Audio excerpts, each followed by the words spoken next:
Jadi di video kali ini kita lanjut ke materi berikutnya yaitu double linked list. Di double linked list itu bedanya sama single linked list. Kalau double linked list dia punya satu pointer namanya pref untuk nunjuk ke node sebelumnya. Kalau di single linked list kan dia cuma punya pointer next. Jadi nggak ada pointer untuk nunjuk ke data sebelumnya.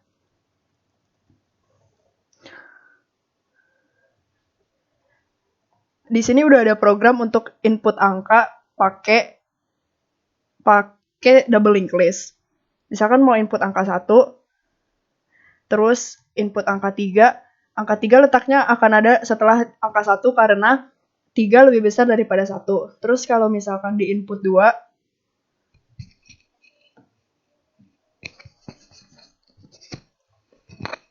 2 bakal masuk di antara 1 sama 3 karena 2 lebih besar dari 1 dan lebih kecil dari 3.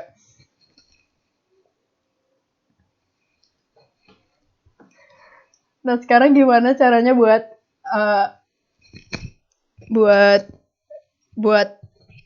bikin codingan double linked list-nya. Pertama kita harus include library yang mau kita pakai yaitu stdio.h sama stdlib.h.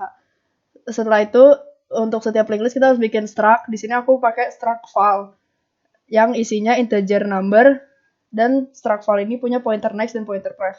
Di luar struct file ada pointer head yang di-assign nilainya sama dengan 0 dan pointer tail yang nilainya juga sama dengan 0. Terus untuk alokasi memori, untuk tiap linked list kita harus untuk tiap fungsi di linked list kayak push, enggak tiap fungsi sih, untuk tiap input data pakai linked list kita harus alokasi memori. Supaya nggak repot bikinnya, di sini aku bikin satu fungsi khusus untuk alokasi memori, jadi nggak usah alokasi memori, nggak usah tulis sebanyak ini di setiap fungsi push. Cara bikin fungsi alokasi memori itu tuh nama struct-nya, pointer nama fungsinya, terus parameternya di sini integer number, terus struct pointer data ini untuk mewakili inputan kita nanti sama dengan file pointer malloc size of file. Kenapa kita harus reservasi memori? Karena kalau linked list itu tuh dia letak memori datanya tuh memorinya letaknya secara acak, beda sama array. Karena kalau di linked list kita nggak tahu kita mau input berapa banyak data, sedangkan kalau di array kita udah bisa restore berapa banyak memori, sedangkan kalau di linked list kita pakai kalau kita nggak tahu kita mau input berapa banyak data. Nah, setelah itu di sini data ke number sama dengan number, data ke next sama dengan 0 karena dia baru dimasukin, jadi next-nya belum ada, dan data ke pref sama dengan 0 karena pref-nya juga belum ada, terus return data. Setelah itu langsung masuk ke fungsi push, karena fungsi pushback itu tuh masukin data di paling belakang. Parameternya integer number karena cuma ada satu variabel integer number, terus kita panggil fungsi untuk alokasi memorinya. Setelah itu kita bikin kondisi gimana kalau linked list-nya itu tuh kosong. Kalau linked list-nya itu kosong berarti kan head-nya sama dengan 0. Karena head sama dengan 0, terus begitu dimasukin data, berarti dia cuma ada satu data. Berarti data itu otomatis jadi head dan juga jadi tail. Jadi head sama dengan tail sama dengan data. Nah, setelah itu kita bikin kondisi lainnya untuk gimana kalau linked list-nya udah ada isinya. Kalau linked list-nya udah ada isinya, misalkan ada angka 1, 3, 9, 13. Kalau kita mau pushback berarti kan nanti angkanya masuk ke setelah 13. Misalkan mau pushback 15. Nanti kan letak 15 ada di setelah 13. Nah, sebelum angka 15 dimasukin, posisi tail masih ada di 13. Setelah 15 dimasukin, 15 ini sebagai data, kita harus kasih tahu kemana 15 ini masuk karena kita pushback. Jadi tail ke next, kita kasih data. Data ke pref itu tail. Jadi kayak mereka punya panah gitu, next-nya di 13 ini tuh ke 15, sedangkan prefnya di 15 itu tuh ke 15. Nah, terus karena setelah 13 udah ada 15, jadi tail-nya kita pindahin ke 15. Jadi tail-nya sama dengan data. Nah, terus setelah pushback ada fungsi push front itu untuk input data di paling depan. Pertama, kita panggil dulu fungsi untuk alokasi memorinya, terus harus bikin kondisi juga gimana kalau dia tuh linked list-nya kosong. Terus untuk push front-nya sendiri misalkan ada angka 1, 6, 9, 18. Kalau push front itu kan headnya ada di 1. Misalkan kita pengen push front 5. Berarti nanti kan 5 letaknya ada di depan 1 kan. Nah, karena satunya ini head, berarti kita kasih tahu head waktu belum ada 5 kan head ke pref-nya masih 0. Karena kita mau push front 5, maka kita kasih tahu di sini head ke pref-nya itu sama dengan data. Data ini tuh yang kita input. Nah, terus kita kasih tahu data ke next itu sama dengan head, yaitu 1. Jadi mereka tahu harus masukin 5 kemana. Terus karena di depan 1 udah ada 5 dan 1 nggak jadi head lagi, maka headnya kita pindahin ke data. Terus habis itu untuk bikin gimana kalau misalnya angkanya tuh kita pengen bikinnya urut, kayak misalkan ada linked list isinya 1, 5, 7, 9. Kalau kita input 3, kita maunya tuh 3 masuknya di tengah-tengah sini. Nah, caranya tuh pakai push tengah. Program tadi itu tuh push tengah. Caranya kita pertama harus alokasi memori dulu, terus habis itu bikin kondisi kalau dia kosong. Terus kita kasih tahu kalau data yang kita masukin itu nilainya lebih kecil daripada head, maka dia akan push front. Dan kalau gitu juga kebalikannya, kalau datanya lebih besar daripada tail, maka dia akan push back. Tapi kalau datanya ada di tengah-tengah, di sini kita bikin variabel pointer baru namanya current. Current ini mulainya dari head. Di sini current di loop. Ketika data yang kita masukin itu lebih kecil daripada current akan pindah ke next. Misalkan ada angka 3, 6, 9, 10. Kita mau input 7. 7 ini kan letaknya nanti kan ada di sini.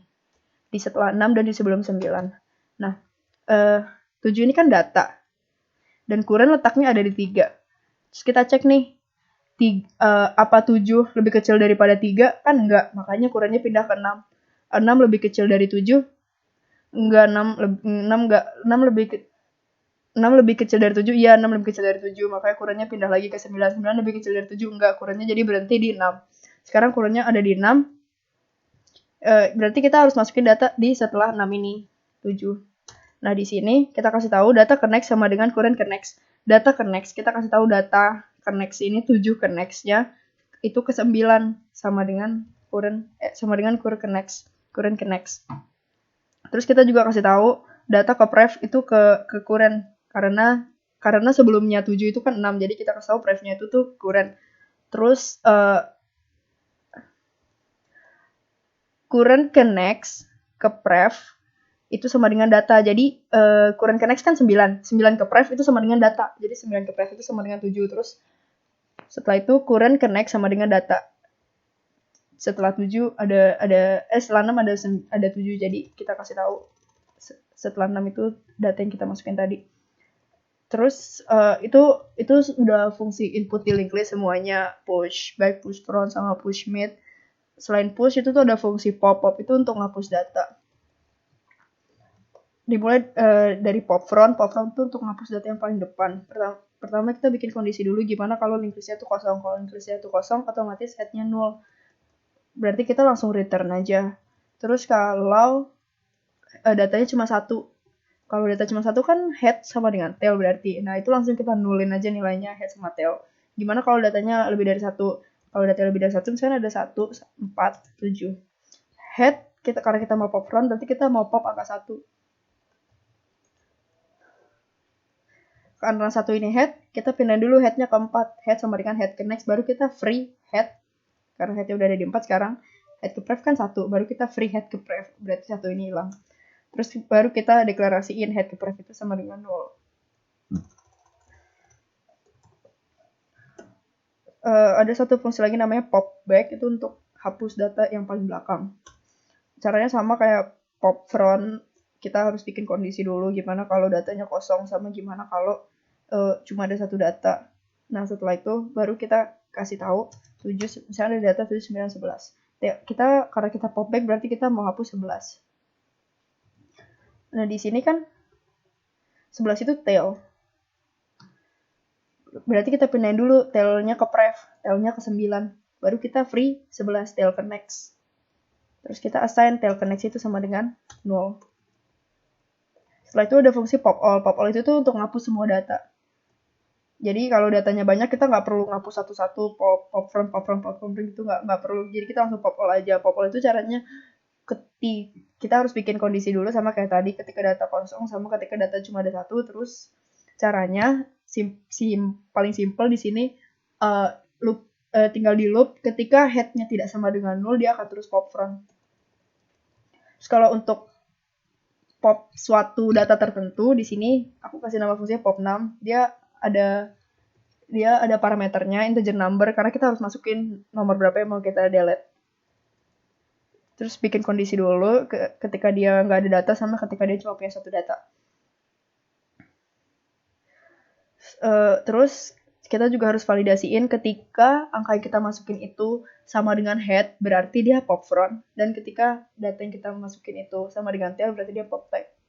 Tapi kalau datanya dia ada di tengah-tengah, berarti kita harus looping dulu. Misalkan ada 8, 17, 23, 33. Nah, berarti kayak tadi bikin satu pointer baru namanya current. Nah, current ini mulainya dari 8 dari head. Misalkan mau hapus 23. Ketika angka yang kita masukin tidak sama dengan current, maka current akan pindah ke next. Sekarang kita cek nih, kita kan mau hapus 23. Ketika 23 itu dicek dulu, sama nggak dia sama headnya 8. Oh, dia nggak sama, berarti dia pindah ke next currentnya. Berarti sekarang current ada 17. Karena sekarang current 17, dia cek lagi nih. 23 sama nggak dengan 17? Oh, nggak sama, berarti currentnya pindah lagi ke node berikutnya, yaitu yang isinya 23. 23 sama nggak dengan 23? Iya sama, berarti dia lanjut ke statement berikutnya. Statement berikutnya itu, kan tadi currentnya ada di 23. Kita harus kasih tahu, current ini punya punya pointer pref. Dia tuh tadinya nunjuk 12. Nunjuk 17. Nunjuk 17, kita ganti pointer prefnya ini tuh, gimana ya? 23 ke pref itu 17. Nah, 17 punya pointer next. Next yang tadinya nunjuk ke 23, kita ganti jadi nunjuk ke 33, yaitu cure ke next. Gitu juga dengan 33. 23 punya pointer next, yaitu nunjuk ke 33. 33 pointer pref yang tadinya nunjuk ke 23, kita pindahin jadi nunjuk ke 17. 17 itu letaknya cure ke pref. Jadi secara otomatis 23 nggak ditunjuk lagi, jadi dia nggak hilang. Terus untuk fungsi view-nya, di sini looping lagi pakai pointer yang namanya current lagi, yang mulainya dari head. Selama current itu ada, dia akan print dan currentnya akan pindah ke next. Terus di in main, terus coba kita jalanin aplikasinya, programnya.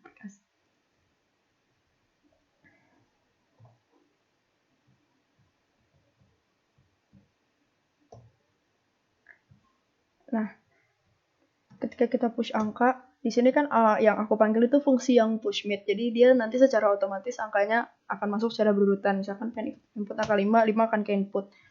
Terus misalkan pengen input angka